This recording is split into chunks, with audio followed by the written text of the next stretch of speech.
మీ outcome చాలా better outcome అన్నట్లే కదా.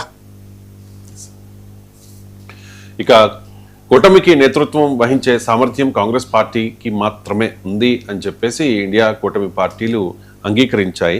Sir, Bharatiya Janata పార్టీని ఎదుర్కోవాలంటే ఇండియా కూటమికి కాంగ్రెస్ మాత్రమే దిక్క. ఎందుకంటే బెంగాల్ ఎన్నికలకు ముందు మమతా బెనర్జీ ఇండియా కూటమిని లీడ్ చేయాలనే ప్రపోజల్స్ కూడా వచ్చాయి సార్. ప్రపోజల్స్ వచ్చిన వాళ్ళ కాంగ్రెస్ పార్టీని ఇబ్బంది పెట్టాలనుకున్న వాళ్ళ ప్రపోజల్స్ అవి.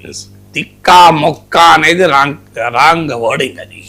ఎందుకంటే ఇండియా కూటమిలో కాంగ్రెస్ భాగస్వామ్యం దిక్కెక్కడిది మొక్కెక్కడిది ఫండమెంటల్ పాయింట్ మనకు అర్థం కావాల్సింది. అసలు ఇండియా కూటమి బీజేపీని వ్యతిరేకించే 23 పార్టీల కూటమి, దేశవ్యాప్తంగా ఉన్న పార్టీల కూటమి ఇది కదా. మీరు ఈ కూటమిలో అతిపెద్ద పార్టీ ఏది న్యూమరికల్ గా? కాంగ్రెస్ పార్టీ. పార్లమెంట్ లో అత్యధికంగా సీట్లున్న ఈ కూటమి, విత్ ఇన్ ద కూటమి అత్యధిక సీట్లున్న పార్టీ ఏది? కాంగ్రెస్ పార్టీ. అవునా కదా. కనీసం ఎక్కువ రాష్ట్రాల్లో అధికారం ఉన్న పార్టీ ఏది ఈ కూటమిలో? కాంగ్రెస్. మరి ఇంకా వేరేది ఏముంటుంది? పోనీ ఇప్పటికీ బీజేపీతో అత్యధిక సీట్లలో పోటీ పడే పార్టీ ఏది? కాంగ్రెస్. మరి ఇంకా వేరే దిక్కుమొక్క ఎక్కడదండి ఇక. సో రియాలిటీ కదా ఇదంతా. ఇది ఆల్ ఫ్యాక్చువల్ రియాలిటీ. ఇప్పుడు మీకు ఇండియా కూటమికి ఉన్న సభ్యుల్లో 99 మెంబర్స్ కాంగ్రెస్ మెంబర్స్. ఇండియా కూటమిలో ఏ పార్టీకి కూడా ఇన్ని స్టేట్స్, అసలు వేరే పార్టీలు ఎవరు ఎక్కడ అధికారంలో ఉన్నా నాకు చెప్పండి. ఇండియా కూటమి లెఫ్ట్ కేరళలో ఓడిపోయింది, డిఎంకే తమిళనాడులో ఓడిపోయింది, ఆప్ ఢిల్లీలో ఓడిపోయింది, బెంగాల్ తృణమూల్ కాంగ్రెస్ బెంగాల్లో ఓడిపోయింది. ఇప్పుడు ఇక మీకు మిగిలింది ఎక్కడున్నాయి? వేరే ఇండియా కూటమి పార్టీలు ఎక్కడ అధికారంలో ఉన్నాయి? అధికారంలో ఉన్నదల్లా తెలంగాణ, కర్ణాటక, హిమాచల్ ప్రదేశ్లో మీకు అధికారంలో ఉన్నది కాంగ్రెస్ పార్టీయే కదా. కేరళ 4 రాష్ట్రాలు అధికారంలో ఉంది. మీకు తమిళనాడు, జార్ఖండ్లో మిత్రపక్షాలతో అధికారంలో ఉంది. మీ దేశంలో మిగతా ఏ ఇండియా కూటమి భాగస్వామ్య పక్షము ఏ రాష్ట్రంలో అధికారంలో లేదు. ఇప్పుడు ఇటీవల అసెంబ్లీ ఎన్నికల తర్వాత.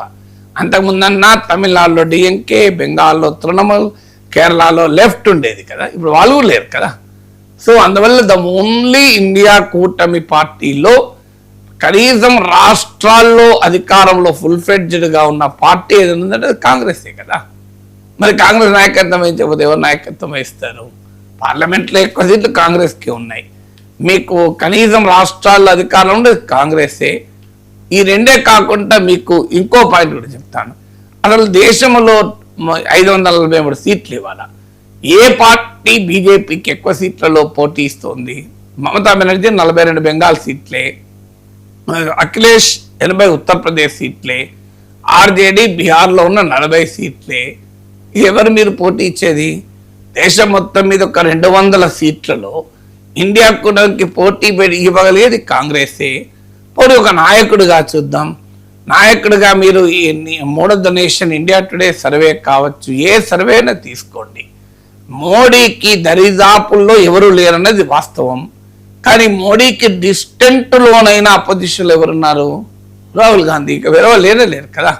ఇప్పుడు అరవింద్ కేజ్రీవాల్ ఢిల్లీ ఓటమి తర్వాత అసలు అరవింద్ కేజ్రీవాల్ అంతకు ముందు లేడు, ఇప్పుడు లేడు. తృణమూల్ కాంగ్రెస్ బెంగాల్ ఓటమి తర్వాత ఆ పార్టీ నిట్టనిల్లులా చీలిన తర్వాత మమతా బెనర్జీ ఇప్పుడు బెంగాల్ కాపాడుకోవడమే కష్టమవుతుంది. అందుకే అంటున్న పాలిటిక్స్లో పవర్లో ఉన్నప్పుడు అరగెన్స్ ఉంటే అది ఎల్లకాలం ఉండదు. పవర్ అనేది శాశ్వతం కాదు. పవర్ అనేది electoral power is not permanent. చాలా మా రాజకీయ పార్టీలకు నాయకులకు తాము అధికారం ఉన్నప్పుడు అహంకారం ఎక్కడి దాకా ఉంటుంది అంటే ఇక తమకు తిరిగే ఉండదని, ఇక తమను ప్రజలు శాశ్వతంగా పాలించమని లైసెన్స్ ఇచ్చినట్టుగా ఫీల్ అవుతారు. మమతా బెనర్జీ బెంగాల్ ఎన్నికలకు ముందు ఎట్లా మాట్లాడింది? అసలు ఇండియా కూటమికి నేనే నాయకత్వం వహిస్తానని అఖిలేష్ యాదవ్తో వాళ్ళతో వీళ్ళతో చెప్పించి అసలు రాహుల్ గాంధీ వేస్ట్, నేనే బెస్ట్. అసలు ఇలా దిక్కులేదు. బెంగాల్లో బీజేపీలో కొడుతుంటే ఫుట్బాల్ ఆడుతారు వాళ్ళు. Football, volleyball, throwball, hockey, cricket, boxing అని కనబడతాం బీజేపీ వాళ్ళు. ఇప్పుడు మళ్ళీ దిక్కెక్కడికి వచ్చింది? మళ్ళీ కాంగ్రెస్ పార్టీ దగ్గరికి వచ్చి ఇండియా కూడా మీటింగ్ పెట్టండి, ఇండియా కూడా మీటింగ్ పెట్టండి అని ఎంబడబడి మీటింగ్ పెట్టించుకున్నారు. సో అందువల్ల అహంకారం ఎప్పుడు మంచిది కాదు. సో రాజకీయాల్లో ఉన్న వాళ్ళకి అసలే మంచిది కాదు. ఎందుకు అసలే మంచిది కాదంటే నీకు అహంకారం విద్వత్తుతో ఉందనుకోండి, అహంకారం సంపదతో ఉందనుకోండి. విద్వత్తు అయితే శాశ్వతం, సంపద కానీ తాను నష్టపోతే తప్ప పోదు. అధికారం అలా కాదు కదా, 5 ఏళ్ళ కోసం ప్రజలు ఇచ్చేది కదా, నీ తెలివితేటలతో వచ్చింది కాదు అది. నీ తెలివితేటలు ఉండొచ్చు కానీ ప్రజలు ఇచ్చిన అధికారం. ప్రజలు ఎప్పుడు నీకే ఎందుకు ఇస్తారు అధికారం? అది భ్రమ కదా. 5 ఏళ్ళ 10 ఏళ్ళ 15 ఏళ్ళ 20 ఏళ్ళ 30 ఏళ్ళ 3 మొత్తం జీవితాంతం ఎదిగారు కదా. ఒక వ్యక్తి తన ఒక రాజకీయ నాయకుడి జీవిత కాలం అంతా అధికారంలో ఉంటాడు, ఎక్కడైనా ఉన్నాడా దేశంలో. ఈ సింపుల్ పాయింట్ పొలిటీషియన్లు పార్టీలు మర్చిపోయి తమను మించిన వాళ్ళు లేరు అని.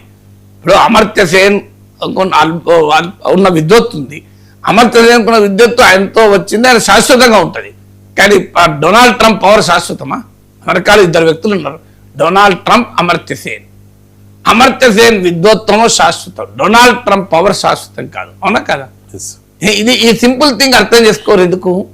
డొనాల్డ్ ట్రంప్ పవర్ 5 ఏళ్ళే, Amartya Sen intellectual power is forever కదా. Elon Musk economic power is for a longer period కదా. ఎందుకంటే ఆయన నాశనం చేసుకుంటే తప్ప ఇలాన్ మస్క్ ఎకనామిక్ పవర్ పోదు. అంటే ఇలాన్ మస్క్ ఎకనామిక్ పవర్ కన్నా కూడా ట్రంప్ పవర్ ఎక్కువ ఉండదు. ట్రంప్ పవర్ 5 ఏళ్ళు ఉంటుంది, ఇలాన్ మస్క్ ఎకనామిక్ పవర్ 5 ఏళ్ళలో పోతుందా? Unless something seriously wrong happens. అందువల్ల మీకు political power, economic power, intellectual power, ఈ 3 మధ్య నేను తేడా మీకు చెప్పాను. Intellectual power is permanent, economic power is relatively for a longer period, political power is very very temporary.